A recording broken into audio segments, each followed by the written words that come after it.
వందే మాత్రం. నేను మీ journalist Navata. Welcome to our channel. America చరిత్రలో ఇదే తొలిసారి 165 ఏళ్ల సాంప్రదాయానికి ముగింపు. ఇకపై అమెరికన్ డాలర్లపై ట్రంప్ సంతకం. అమెరికా కరెన్సీలో ఒక చారిత్రక మార్పు రాబోతోంది. ఇకపై కొత్త కాగితపు నోట్లపై అధ్యక్షుడు డొనాల్డ్ ట్రంప్ సంతకం ముద్రించబడుతుంది. అమెరికా కరెన్సీపై ఒక పదవిలో ఉన్న అధ్యక్షుడి సంతకం ముద్రించడం చరిత్రలో ఇదే మొదటిసారి.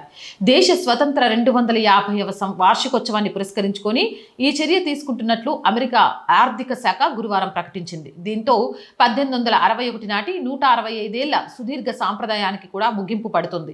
ఇప్పటి వరకు కరెన్సీ నోట్లపై కేవలం అమెరికా కోశాధికారి సంతకం మాత్రమే ఉండేది. ఇప్పుడు కొత్త నోట్లపై ట్రంప్ సంతకంతో పాటు ఆర్థిక శాఖ కార్యదర్శి స్కాట్ బెసెట్ సంతకం కూడా ముద్రించబడుతుంది. మొదటి విడత 100 నోట్ల ముద్రణ జూన్లో ప్రారంభం కానుంది. ఇప్పటికే భవనాలు, నౌకలు మరియు వివిధ కార్యక్రమాలపై కనిపిస్తున్న ట్రంప్ పేరు ఇప్పుడు డాలర్పై కూడా కనిపించనుంది. అదనమాట. మీరేమంటారు? ఈ మార్పుని ఎలా అర్థం చేసుకోవచ్చు? కామెంట్ చేయండి. మోర్ వీడియోస్ కోసం ఛానల్ని వెంటనే సబ్స్క్రైబ్ చేయండి. రోజు చెప్తుందేనండి, R group of channels, R voice, R political, R Sanskriti, 3 మన ఛానల్సే. So please subscribe our channels. Content బాగుంది అనిపిస్తే లైక్ చేయండి, షేర్ చేయండి. ఆర్థికంగా ఆర్ వాయిస్కి మీ చేయూత చాలా చాలా అవసరం. ఆర్థికంగా సపోర్ట్ చేయాలి అంటే సబ్స్క్రిప్షన్ పక్కనే జాయిన్ అనే బటన్ ఉంది. 1 to 5 లెవెల్స్ ఉన్నాయి. ఏదో ఒక లెవెల్లో సపోర్ట్ చేయండి. లేదా స్క్రీన్ మీద గూగుల్ పే, ఫోన్పేతో పాటు అకౌంట్ డీటెయిల్స్ ఉన్నాయి. మీకు తోచిన సహాయాన్ని అందించవచ్చు. వ్యాపార ప్రకటనల కోసం 8328 500 576 నెంబర్ని సంప్రదించండి. జై హింద్, జై భారత్.